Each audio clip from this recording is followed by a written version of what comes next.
90 के दशक में फिल्म में एंट्री करने वाले एक शानदार अभिनेता जिन्होंने अपने अभिनय के दम पर लोगों के दिलों में खौफ भर दिया था। जब मैं 11 साल का था ना, तब पहली बार यमराज मुझे लेने आना चाहता था। पता है मैंने क्या किया? एक तबेले में घुस के मैंने अपने गंडासे से 11 काले भैंसों को काट डाला। बिना कुछ बोले ही बस अपनी आंखों से दर्शक को डरा देने वाले एक शानदार एक्टर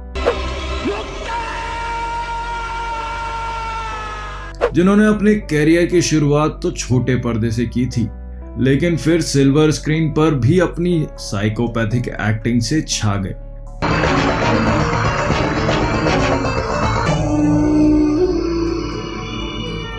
लेकिन क्या आप जानते हैं कि अभिनेता नहीं बल्कि नेता बनना चाहते थे और कॉलेज के छात्र संघ से चुनाव के लिए भी नामांकन कर चुके थे।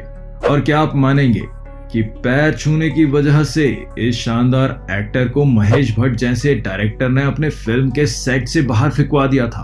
क्या आप यकीन करेंगे कि इन्होंने शाहरुख खान, अमरीश पुरी, नसीरुद्दीन शाह जैसे मजे हुए कलाकारों तक को पछाड़कर बेस्ट विलन का फिल्म फेयर अवार्ड अपने नाम कर लिया था।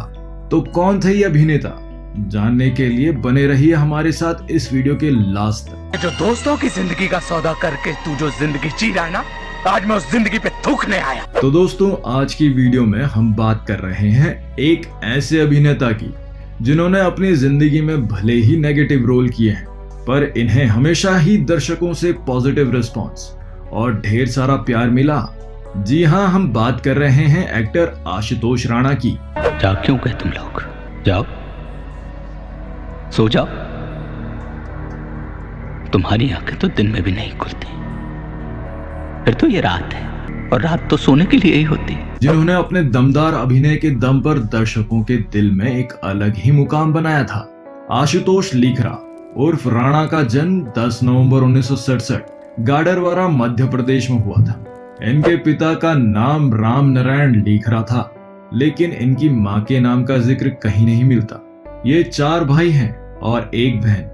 एक इंटरव्यू में इन्होंने बताया था कि इन्होंने अपनी प्राथमिक शिक्षा गाडरवारा में ही पूरी की है और स्नातक की पढ़ाई मध्य प्रदेश के सागर जिले के डी हरि सिंह गौर विश्वविद्यालय से की। बचपन में ये अपने गांव की रामलीला में भाग लिया करते थे, जो इन्हें बहुत पसंद था, और जल्द ही रामलीला में रावण की भूमिका निभाने लगे। यहाँ पर इन्हें अपनी एक्टिंग के लिए बहुत तारीफ मिलती थी। बाद में इन्होंने अपना सरनेम लीखरा से बदलकर राणा कर लिया, और इसके पीछे भी एक कहानी है।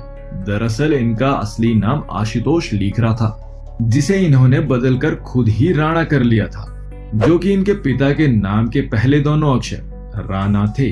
जब ये 10वीं में थे तब इनकी माताजी का देहांत हो गया और ये सदमे में चले गए। तब इनके एक दोस्त ने इनकी मदद के लिए इन्हें एक आध्यात्मिक गुरु श्री प्रभाकर शास्त्री से मिलवाया, जिन्होंने इनकी बहुत मदद की और उसके बाद ये उनके अनुयायी बन गए।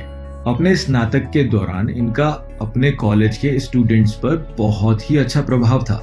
ये सभी की मदद किया करते थे और स्टूडेंट्स भी इन्हें अपना लीडर देखने लगे थे। इन्होंने अपने कॉलेज में चुनाव लड़ने की पूरी तैयारी कर ली थी, लेकिन तब इनके गुरुदेव शास्त्री जी ने इन्हें रोक दिया और कहा कि तुम नेता नहीं अभिनेता बनो, और साथ ही इन्हें दिल्ली जाकर राष्ट्रीय नाट्य विद्यालय में एडमिशन लेने की सलाह दी।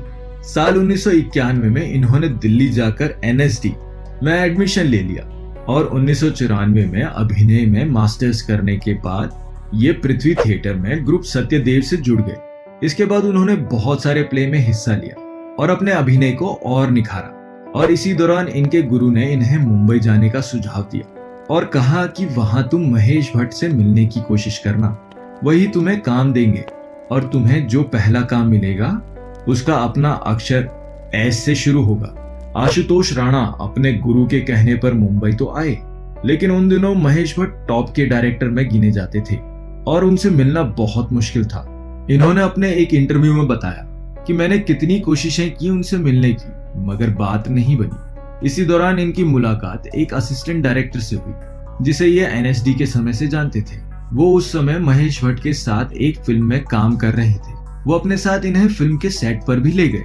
आशुतोष राणा सेट पर महेश भट्ट के पास गए और जाते ही उनके पैर छू लिए महेश भट्ट को कोई पैर छुए ये उन्हें बिल्कुल पसंद नहीं था और इनके पैर छूते ही महेश भट्ट ने गुस्से में आग बबूला होकर इन्हें तुरंत अपनी फिल्म सेट से बाहर निकलवा दिया और सबको कह दिया कि इस आदमी को दोबारा यहाँ आने मत देना। इसके बाद एक बार फिर आशुतोष राणा को महेश भट्ट से मिलने का मौका मिला और इस बार भी उन्होंने उनके पैर छू लिए और ये सिलसिला चल पड़ा।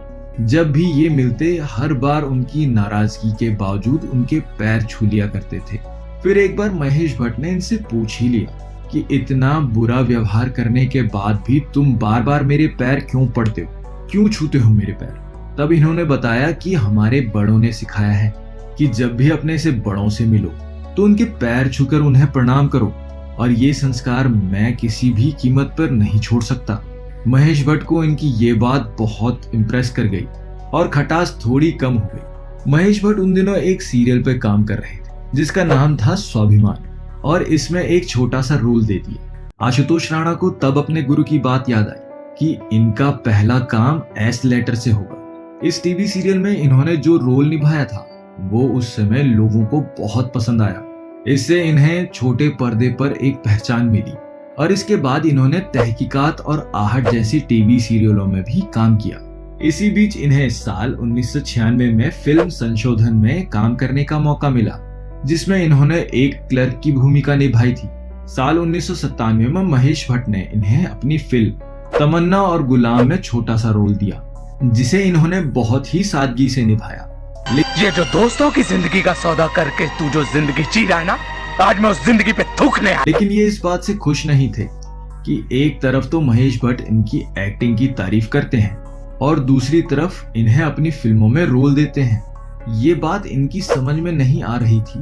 लेकिन साल 1998 में आशुतोष राणा को वो काम भी मिल गया जिसमें इन्हें खुद को साबित करने का एक मौका मिला।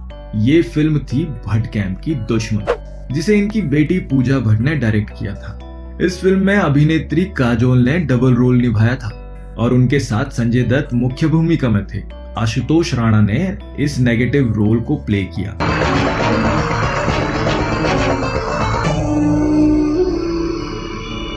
ये फिल्म तो बॉक्स ऑफिस पर ज्यादा सफल नहीं हुई लेकिन फिल्म में निभाए गए इनके पोस्टमैन के नेगेटिव रोल ने दर्शकों को अंदर तक हिलाकर रख दिया था और अपने इस रोल से इन्होंने बता दिया था कि ये किस तरह से अपने किरदार को जीते हैं। और टेलीग्राम साइन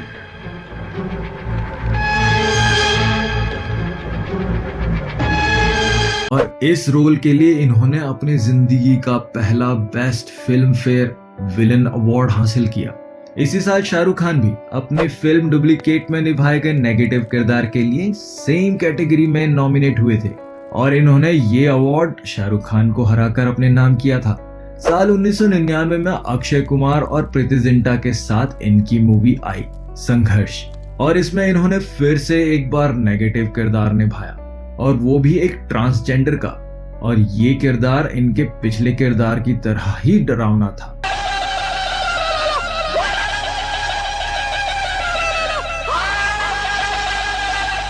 इस फिल्म में इन्होंने फिर से अपने किरदार में जान फूंक दी थी और इस साल भी इन्हें फिल्म फेयर की तरफ से इस फिल्म के लिए बेस्ट नेगेटिव रोल का अवार्ड मिला था। इस बार भी इन्होंने बॉलीवुड के लेजेंडरी एक्टर अमरीश पुरी और एनएसडी के अपने सीनियर नसीरुद्दीन शाह को पछाड़कर ये अवार्ड अपने नाम किया था।